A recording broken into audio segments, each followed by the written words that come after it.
Good morning, y'all. So I had another moment this morning, and it was super cool. And so I'm going to reiterate, I know I have said this many times before, but you got to position yourself to hear the Lord.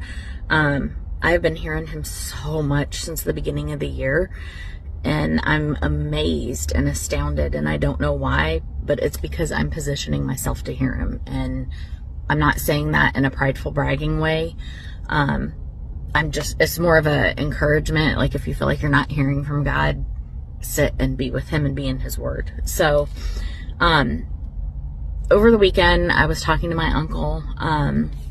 Actually, let me backtrack. So, sorry, I'm excited and amped up. But, I realized I was holding on to some bitterness towards someone. I didn't think I was. And then I started realizing, like, thoughts I was having, wait a minute, I think I might be bitter. Well, if I'm bitter, then I'm angry. If there's bitterness, what's the root? Where's that coming from? And I was like, oh, that stinks. Okay, so I'm trying to work on it, and, I'm praying about it, and I'm working through it, y'all. So anyway, fast forward, that was like a couple weeks ago. And so I was talking to my uncle and my aunt about my son, and how a conversation I'd had with him about reading Ephesians and the armor of God. And I'm like, yeah, I had told him it's Ephesians 4 or 6. I can't remember. I think it's 6, but then I think it might be 4. And they're like, no, I think it might be 4. Okay, cool. So we go and we have our conversation. Over the weekend, Ephesians 4 popped in so many different ways, like multiple times. That's weird. And then again, yesterday in a meeting at work, now granted I work at a church, but I'm like, this is like the 5th or 6th time it's come up. So I'm like, clearly the Lord is trying to get my attention and wants me to read Ephesians 4. So this morning I sat down and I'm like, let me read Ephesians 4. I'm like, I know the armor of God, but okay, whatever. Guess what? After I read Ephesians 4, I'm like, the armor of God is in Ephesians 6. So wasn't at all what I thought it was going to be. So I'm like, that's funny. But here's the thing. So I'm going to read a couple of sections. But that isn't what you learned about Christ. Since you have heard about Jesus and have learned the truth that comes from him, throw off your old sinful nature and your former way of life, which is corrupted by lust and deception.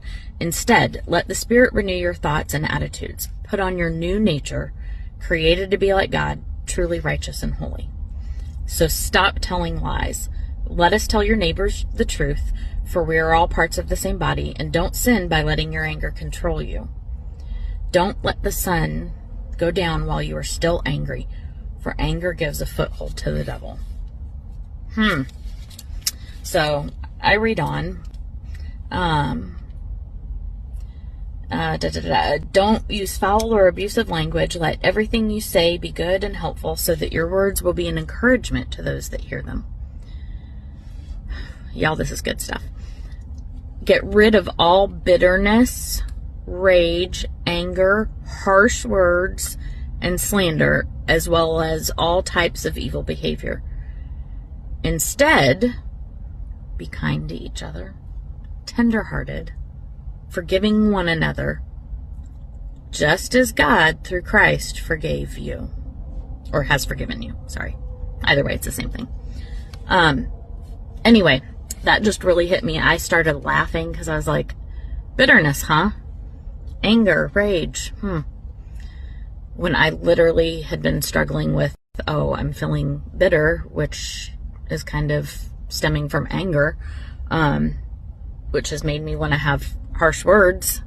And whether or not I've said them, they've been in my heart. And if they're in my heart, then that's not good, right? So anyway, I know I rambled a lot and this is long.